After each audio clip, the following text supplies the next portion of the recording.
This is a circle and this is also a circle. In fact, this is also a circle. But how? By the end of this video, you will understand how these three shapes represent a circle. We start with the idea of a metric. Here's the formal definition of a metric.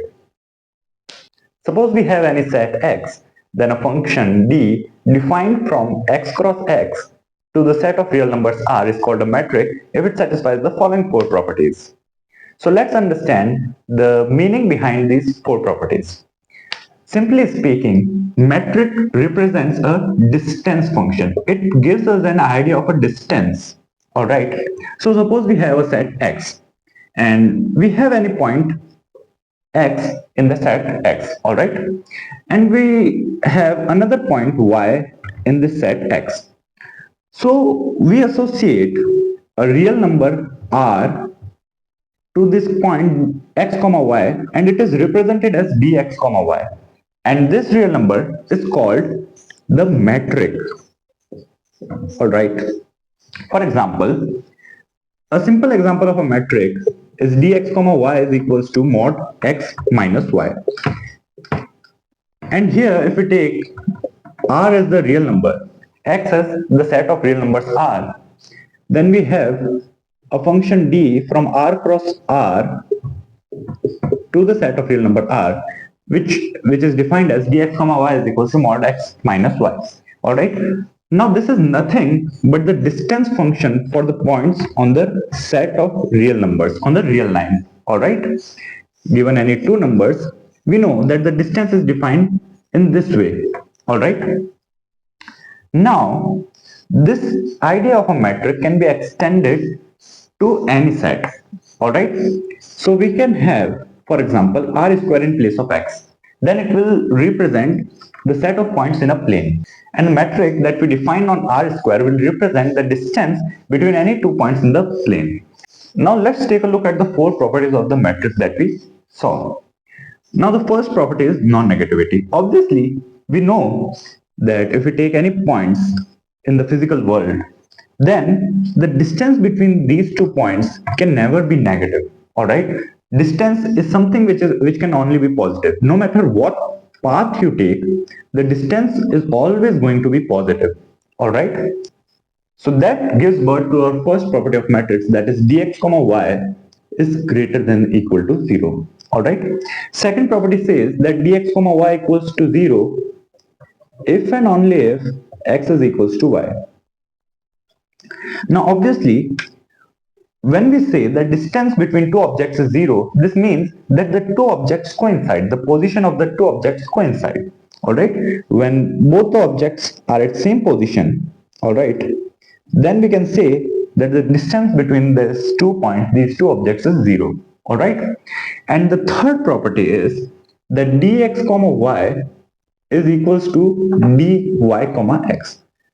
Obviously, if we have a point A and if we have a point B, then the distance from A to B is equals to distance from B to A. Obviously, distance between any two objects is same, no matter we are measuring the distance from A to B or B to A. Alright, and the third property is the well-known triangle inequality, which says dx comma z is less than equal to dx comma y plus dy comma z.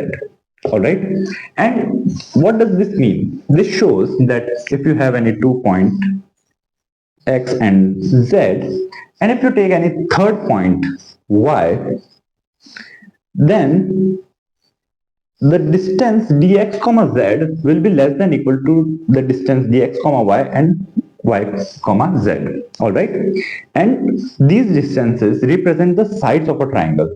If you look in the terms of a plane, alright, and obviously we know that it's the property of a triangle that sum of lengths of any two sides is always greater than the third side. Alright, and this will be equal only when the point y lies on the line x comma z. Alright, x comma z. That's all about the idea of a metric. Now in the real line, only one metric is possible, and that is dx comma y equals to x minus y, mod x minus y. That's the only possible metric on the real line. But if we take a plane, then there are more than one ways to define a metric. Alright? Because the metric represents the distance. And suppose you have 2 points, then one way to measure the distance is the shortest path. Alright? Which will obviously be equal to, we know that root x2 minus x1 whole square plus y2 minus y1 whole square. This is the Euclidean distance, and it is also known as L2 matrix, L2 norm or L2 distance, Euclidean distance or Pythagorean distance. And another way to measure the distance between these 2 points A and B is, first we travel parallel to the y-axis and then we travel parallel to the x-axis. Alright? And in this way we get another distance. Alright? In this way we get another metric. And this metric is known as L1 metric. Alright? So in the 2D plane, we have more than one ways to define the distance between 2 points. We can also go like this. We can also go like this. Alright? So we have more than one ways to define the metric in the 2D plane. We have more than one ways in which we can define the distance between any 2 points. Alright? So the distance, the straight line distance, it's actually the Euclidean distance. It's the shortest line method. It's the shortest distance. Alright? Now the equations of these two metrics are as follows. Alright? For L2 distance, we have the equation as dx comma y is equals to root of x2 minus x1 whole square plus y2 minus y1 whole square, where x is equals to x1 comma y1 and y is equals to x2 comma y2. Now in 2D plane we know that any point will have two coordinates x and y. Alright, so the point x is represented by the coordinates x1 comma y1 and the point y is represented by the coordinates x2 comma y2. Alright, now similarly the L1 metric is defined as dx comma y is equals to mod x2 minus x1 plus mod y2 minus y1. And in general we have dx comma y is equals to x2 minus x1 to the power n plus y2 minus y1 to the power n whole power 1 upon n. This equation, this expression will also represent a metric because it will satisfy all the given four properties. Alright, so if you put 1, we get this expression. If you put 2, we get this expression. If you put 3, we will get another expression and that will also represent a metric. Alright, now let's take a look at the L1 metric. So what this is saying is that if you want to measure the distance between 2 points x comma y, what you have to do is we have x1 comma y1 and another coordinate as x2 comma y2. Alright, so we have to first measure the distance x2 minus x1. Alright, now if we take the perpendicular projection here, then this point will represent x2 comma y1. Alright, and if we measure this distance, then it's obviously x2 minus x1. And we can take a mod because the point can be on either side. Now if we measure this distance, this is obviously y2 minus y1. Alright, again we will take mod. Now if we add both these quantities, then we get the L1 metric. So what we are saying is that when we are talking in the terms of L1 metric, we are measuring the distance along the axis. We are measuring the distance along the axis like this. But when we are talking in terms of L2 metric, we are talking about this distance. Now the L1 metric is also known as Manhattan metric or taxi cab metric, because suppose we have a city like Manhattan or any other planned city, then we will have homes and shops arranged like this, and the streets are like this. Now if you have a taxi cab and you want to travel, suppose from point A to point B, then you cannot measure this distance and say that this will be the distance you will have to travel to reach from point A to point B. In this case, we need this kind of distance, this grid distance. And this grid distance is nothing but the L1 distance.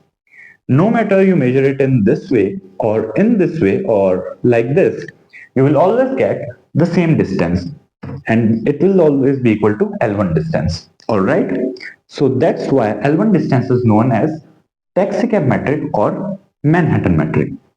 Now that's all about the metric. How does this relate to circle, to the idea of a circle? Now for this, let's recall the basic definition of circle. Now we know that a circle is a set of points equidistant from a given point in a plane. Alright? Now let's take a look at it here. We have this plane, and let's take the center as origin, because we need a point from which we need equidistance point. Alright?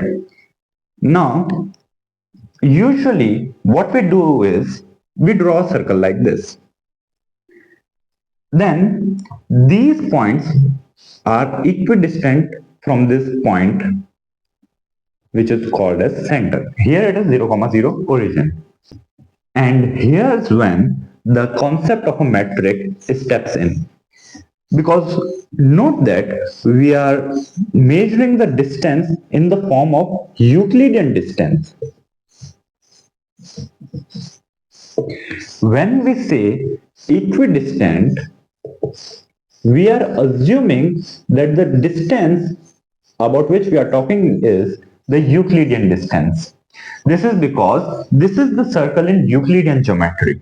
Alright, and if we have any another kind of geometry in which we are talking in terms of L1 distance, in which we are not using L2 distance, then it will be a non-Euclidean geometry. Now all these points lie on the circle because these points are at a distance r from the center, and this distance r is being measured in the form of a straight line. It is being measured in terms of L2 metric. Alright, and that's why you have this standard equation of a circle. Alright, but what if we measure distance in terms of L1 metric? Then we will get this, and so this is also a circle because all these points in this shape are at an equal distance from the origin. So here origin is the center and this boundary is the circle. This shape represents a circle when we are talking in terms of L1 distance. Alright, let's take a look at it how. So suppose we have here a, 0, and here we have 0, a, and here we have a by 2, a by 2. Now what we want is that x2 minus x1 plus y2 minus y1 is equals to a. So what we want is that all these points should satisfy this equation with respect to origin, because when we are measuring distance we need some other reference point, and here the reference point is the origin. So if we put in the coordinates of origin, and the coordinates of origin are 0, 0, so let's put x1 and y1 as 0, 0. So we'll get mod x2 plus mod y2 is equals to a. So all those points which satisfy this equation will be a part of circle that is being represented in the form of an L1 metric. So suppose we put 0, a, then obviously 0 plus mod a is equals to a. If we put a comma 0, then a plus 0 is equals to a. And if we put a by 2, then also a by 2 plus a by 2 is equals to a. Similarly, same will be true for minus a comma 0, 0 comma minus a, and other points. We can also derive the equation in general form. This can be generalized as follows. When x comma y are greater than 0, then we have mod x plus y is equals to a. When x is greater than 0 and y is less than 0, x minus y is equals to a. When x is less than 0 and y is greater than 0, minus x plus y is equals to a. And when both x comma y are less than 0, we have minus x minus y is equals to a. Now these are four lines. These are equations of four lines.